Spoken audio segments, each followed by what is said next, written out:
Welcome to Daily Joys. This is a plan of what I intend to do with my allotment this year. Each bed measures 11 foot long by 4 foot wide with a larger cutting garden at the back, and I've marked out where I want to plant all of the different plants with a 4-year crop rotation. In this picture you can see what I managed to get cleared on my allotment last year, and I got about just under half of it cleared, and so I've got quite a lot of digging to do in time for the growing season, so hopefully I'll get it all done.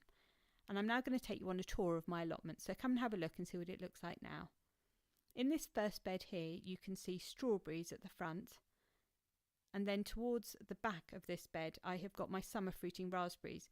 You need to leave the canes of these on for 2 years so that you can get the fruit, because the fruit grows on the second year canes. And you can see all the other beds that I managed to get dug out last year, and so I've just got to do the rest of it and then it will all be ready and productive.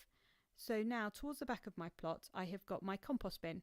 I only recently built this, and I built it out of some pallets, and then I put some wooden posts into the corner of each pallet to stop them falling over, and some weed suppressing membrane around it to stop the compost falling through the slats.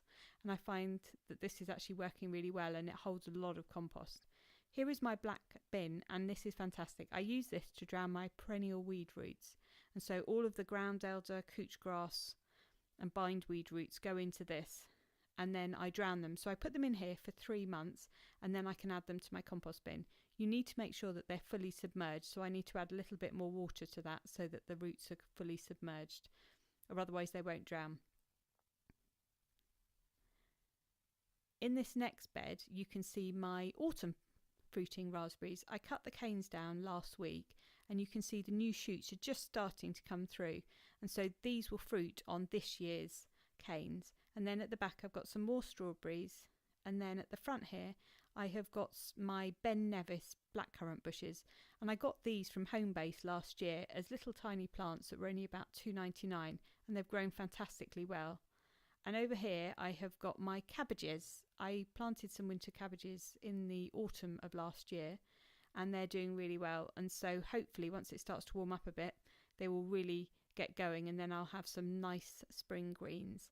In the bed behind it I have got my broad bean seeds that I've put in. I have started some broad beans at home, but I need to put those in a few weeks. Now in this bed here I haven't got anything in the front, but I've got my rhubarb here that I got given by one of the other plot holders, which was really nice. And then here are my globe artichokes that have already started to sprout. These I planted from seed last year, and they grew fantastically well, so I'd really recommend them. They're great plants. And so this is my gooseberry bush that I'm just walking past that I got given by another plot holder, and here is the ground that was turf last year, and you can see the little holes from where I planted my courgettes in there. And I'm digging this out now, and you can see in the soil there are lots of weed roots.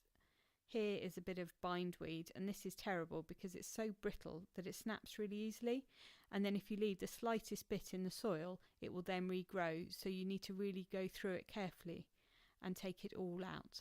And I've also got some couch grass roots there, and then towards the back I have got my ground elder, and this is a very invasive weed as well, and so I'm going to have to really carefully go through all of the soil here to make sure that I get all of the roots out. And then this is my comfrey, and unfortunately this is going to have to go because it's got so much of the ground elder in it. And here is my purple sprouting broccoli, and the pigeons ate it all. I've covered these up and they're starting to recover, but I don't really think I'm going to get much from it. But lesson learned, next year I will make sure that I net all of my brassicas so that the pigeons don't eat them all. And this is my little bee hotel, and I've got a couple of bees who made little houses in here last year, and you can see that they cut up leaves and they make little doors on the front of the little bamboo canes so that they can hibernate in there. So they should be coming out soon, hopefully, once it starts to warm up. Thank you for watching, and hopefully see you again soon. If you like this video, give it a big thumbs up. Bye.